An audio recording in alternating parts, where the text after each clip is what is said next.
محمود کی فوج نے شہر کا محاصرہ کر لیا۔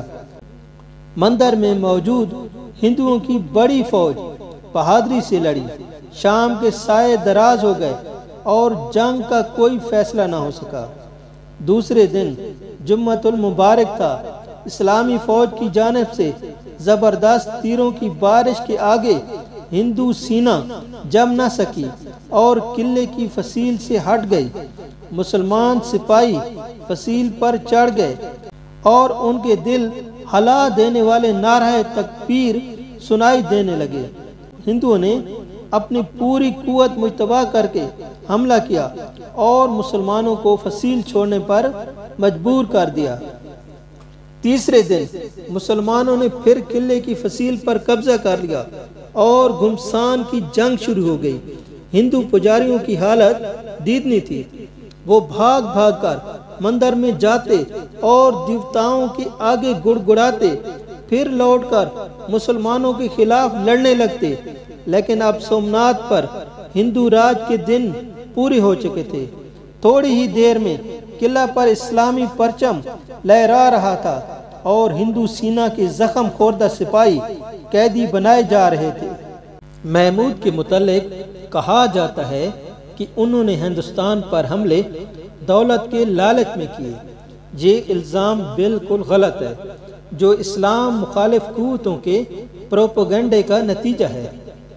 اگر یہ بات درست ہوتی تو محمود سومناتھ کے بڑے بت کو نہ توڑتے، کیونکہ بت نہ توڑنے کے عوض انہیں بڑی رقم کی پیشکش کی گئی تھی۔ اس کے علاوہ سومناتھ فتح کرنے کے بعد محمود کھمبیات اور بھڑوچ جیسے دولت مند شہروں کی طرف بھی نہیں گئے، حالانکہ وہ چاہتے تو وہاں پہنچ کر بھی بے تحاشا دولت اکٹھی کر سکتے تھے۔ محمود نے سومناتھ میں رکنا تک گوارا نہیں کیا۔ وہ کچھ اور منصورہ کے راستے ملتان اور پھر واپس غزنی پہنچ گئے۔ سومناتھ کی فتح ایسا واقعہ تھا جس نے دنیا بھر میں دھوم مچا دی۔ خلیفہ بغداد نے محمود کو 417 ہجری میں علم اور خط بھیجا، جس میں محمود کو خراسان، ہندوستان، نیمروز اور خوارزم کا گورنر مقرر کیا گیا تھا، اور انہیں جمیل الملت، کاف الدولہ اور جمال الملت کے خطابات دیے گئے تھے۔ اس وقت محمود کی حکومت بے حد وسیع اور مستحکم ہو چکی تھی، جس میں خراسان، طبرستان، پورا پنجاب، موجودہ افغانستان کا پورا علاقہ، اصفہان، ہمدان، مشرق میں گنگا کے کنارے، شمال میں دریائے آمو تک اور جنوب میں ساحل بلوچستان کے علاقے شامل تھے۔ ہندوستان کے خلاف 16واں اور آخری حملہ محمود نے 418 ہجری بمطابق 1027 میں کیا، جب سندھ کے جاٹوں نے لوٹ مار شروع کر دی تھی۔ انہوں نے سومناتھ سے واپسی پر فوج پر حملے کیے تھے۔ محمود نے آ کر جاٹوں سے کشتیوں کے ذریعے جنگ کی، جاٹوں کی لوٹ مار کا خاتمہ کیا اور غزنی واپس چلے گئے۔ اگلے سال محمود نے خراسان اور اس سے اگلے سال جرجان میں بغاوتوں کو فروغ کیا۔ ان 2 برسوں میں محمود زیادہ تر علیل رہے۔ سندھ کے جاٹوں کے خلاف مہم کے دوران موسمی بخار نے انہیں آ لیا تھا۔ غالباً اسی بخار سے طبیعت بگڑتی گئی۔ بالآخر دیگ جیسے موذی مرض میں اس اول العزم رہنما کو گھیر لیا۔ اپنی زندگی کی آخری ایام تک وہ مہمات میں مصروف رہے۔ جرجان سے غزنی واپس پہنچے تو مرض شدت اختیار کر گیا۔ 1 ہفتہ تک بستر علالت پر رہنے کے بعد اس عظیم سالار نے 23 ربیع الثانی 421 ہجری بمطابق 30 اپریل 1030 عیسوی کو اپنے رب کے بلاوے پر لبیک کہا، جس نے اپنی زندگی دین اسلام کی سربلندی کے لیے وقف کر دی تھی۔ آپ کو غزنی میں سپرد خاک کیا گیا۔ محمود غزنی کے تمام حملوں میں سے کوئی ایک بھی حملہ ایسا نہیں جو انہوں نے جا و ہوس یا دولت کے حصول کے لیے کیا ہو۔ ان کا ہر حملہ یا تو اس لیے تھا کہ باج گزار ہندو حکمران بغاوت پر اتر آئے تھے اور غزنی کی حکومت کے خلاف پر تول رہے تھے، یا اس لیے تھا کہ ملحد اور بے دین افراد عام مسلمانوں کو تکلیف پہنچا رہے تھے۔